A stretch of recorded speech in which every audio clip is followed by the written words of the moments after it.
Cut din update. Yan, minodel pa nga ni Catherine ang kanyang outfit. Hello Love Again, November 13 na.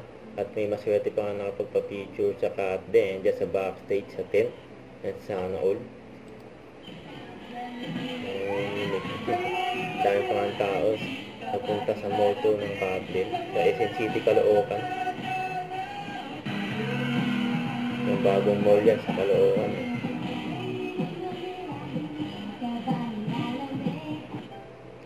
Inoffer pa nga ni Alden ang kanyang braso. Mapirma lang ni Catherine yung hawak niya. Grabe talaga si Alden. Effort para kay Catherine. Yan pa anong chika ng Kat din. Nagchichikahan yung dalawa Papasok pa ng tent.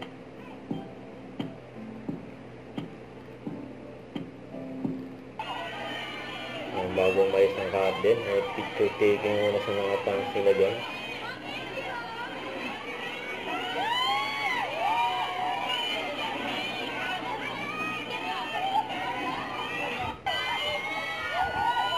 Alis na ng Kat din.